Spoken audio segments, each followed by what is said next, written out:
Metal Gear Solid 2: Sons of Liberty is asking a question, one of the most important questions any piece of fiction has ever asked. What is important?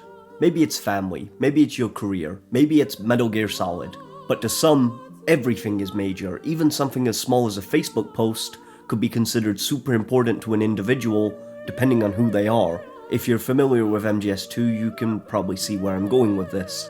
The flow of trivial information has become increasingly rapid ever since the game's initial release, in large part due to the internet and social media platforms. Everything is now available to the masses just like the Patriots predicted it would be, and just like they theorized, people have been getting a little too fixated on a lot of things that could be considered pointless.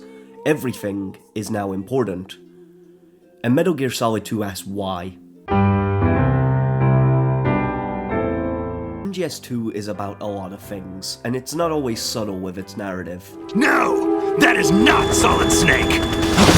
It's a story where the President of the United States gets kidnapped by the old president, who just so happens to be a clone of a super soldier from the 60s, and it's up to us to fight him with a sword because an AI told us to do so, as well as fighting dozens of giant robots with a rocket launcher. And it also just so happens to be a game where a man gets possessed by the spirit of another clone just because he grafted his arm onto him, but later we find out he wasn't actually possessed but just hypnotized himself into thinking he was. And you also play as a man who later in his life will go on to do all this shit, so it's not exactly the most realistic franchise. There's 3 points I want to focus on: control, the previously mentioned trivial information, and AI. These points all blend together in service of the story and the parts of the narrative that I think are the most important to learn from today, especially when we get to AI, because that one's getting serious. First, control. Each Metal Gear game is about control. It's a consistent throughout the series. Everyone is sorta getting used in one way or another.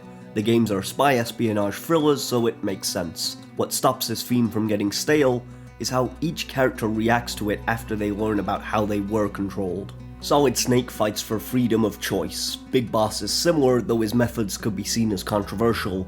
Venom just continues to fight Big Boss's beliefs.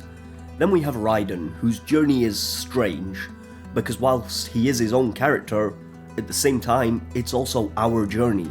We both get used. Raiden has a lot in common with Venom, come to think of it. The player and Raiden are one in the same up until they aren't. And that's what I love about Metal Gear Solid 2 and Raiden as a character. I'm sure you've heard the negative initial reaction fans gave when the game originally came out. The first mission, you are Solid Snake sneaking onto a ship, and it is awesome. We are back with, I mean this with no exaggeration whatsoever, the coolest video game character ever invented, and he is voiced by the guy who wrote X-Men 2. That is a fact I love. It is great. Then, all of a sudden, nope, you are now Griffith if he actually did nothing wrong. That control of Snake is taken away from us. I get why this choice was frowned on. It's weird to all of a sudden have a change like this, especially when there doesn't seem to be a need for it. And that's the point. We're not in control of this story. I like to view Snake's story as like a Mission Impossible or James Bond movie. The tanker is the really cool opening scene that gets you familiar or refamiliarizes you with the character, and then the rest of the story is the movie. But it's like Raiden is also watching that movie, if that makes sense. We don't get to see all of what the cool guy is doing, just parts of it. It feels like we are a side character, and that ties into Raiden's whole arc. He's being used. This whole mission was staged to replicate the first game. The game itself is telling you that it played us. Like a damn fiddle. It's only when Raiden finds out all of this complicated stuff that I don't have the time to get into, that he realizes with Snake's help that he can make his own choice, be his own person, and fight for what he believes in, which ties into his arc in Metal Gear Rising, which will probably be my next video. When he throws the dog tags away that have the name we selected on them, it's him symbolically parting ways with us so he can go and carve his own path. And it teaches us that we can do the same thing. The only one who controls us is us, no matter what anything else may tell you. We may not have been in control of this story, but we can choose how to react to it. It's like Solid Snake says, find something to believe in, and find it for yourself. Now, as for the worries the Patriots bring up about trivial information being a detriment to civilization, I can see both sides to this argument and want to explore them. I'm not going to sit here and pretend I hate trivial information. I'm a YouTuber, it is part of my job and basically everyone else on this platform to deliver trivial information, because it can be enjoyable. A lot of this video is just pointless information. I didn't need to tell you that David Hayter wrote X-Men 2, but I did it because I like X-Men 2, and maybe so do you. Sometimes we as a species just don't know what to talk about, and the pointless post you saw on the Instagram might be a good conversation starter. Means the DNA of the soul. Metal Gear Solid itself is full to the brim with trivial information because it's very self-aware. But then there is also the point that there is too much out there, and we do get fixated on some things we don't really need to. I've done this, we all have. We've all sent a post or article that's piqued our interest that will not benefit us in any way. A majority of us just move on after or choose not to engage with it. But sometimes people take it too far, especially when the post is specifically designed around getting people angry. People love to get mad. There will be people who get mad at this video for one reason or another. Algorithms feed off of this engagement. Everything is built around attention and how to grab it. The title of this video is literally hyperbole because of this reason. With posts, especially on Facebook, a place where brain cells go to die, anger is money. Most of the time it's just an article with a bold statement that is enough. A majority of the comment sections will not read what's inside, they'll just see the words and think it's true because the post said it is. And then more posts like this will be recommended because they're engaging with it for no reason that will benefit them significantly. Then the profile that will not care about the opinion it's sharing will profit off of that. And I don't really care that much, you do you. It's just kinda sad to see people get mad at face value without ever understanding all the facts. It's a very narrow-minded viewpoint that some people live by, and I get that argument that the Patriots make. I do agree that it's dumb when the thing a person gets angry about is trivial. Mainly because it's happened to me a couple of times. In my Far Cry video I was saying that Far Cry 5 is one of my favorite games. That was a lie, by the way. I like it, but I just wanted to make it sound more pristine when I talk about it. Most YouTubers and content creators do that when we talk about something. Don't trust any of us. Anyway, I showed a list of my favorite games, and 3 of these are actually my favorite.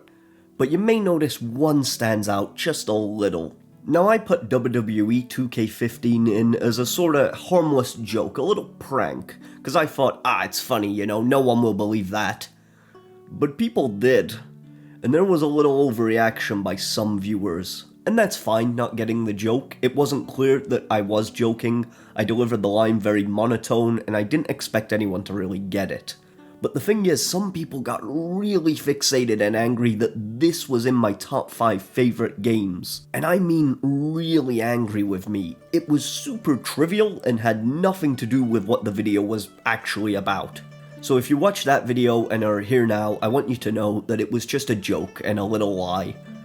Because WWE 2K16 is actually one of my favorite games. It's not always anger that grabs attention, it's just the main one. Sometimes it's just a post with what has become my favorite tagline every media profile uses when a new show or movie drops, and that's, "This changes everything."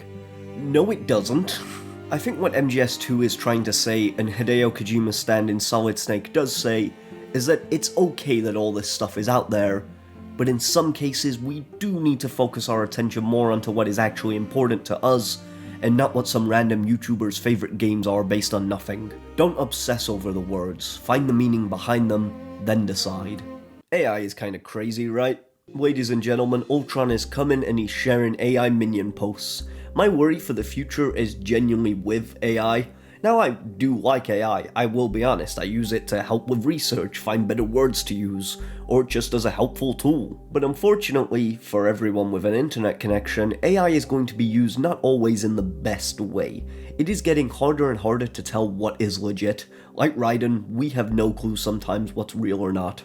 Now, AI images you can still sorta tell, unless you're past the age of 40 and are sharing images of the boy that made the macaroni dog, or the injured soldier whose birthday it is, or the slightly racist depiction of other countries. What the hell, Grandma? AI will definitely have a negative effect on us. That flow of trivial information is just going to get more extreme to the point nothing will be true, only what's convenient to the individual.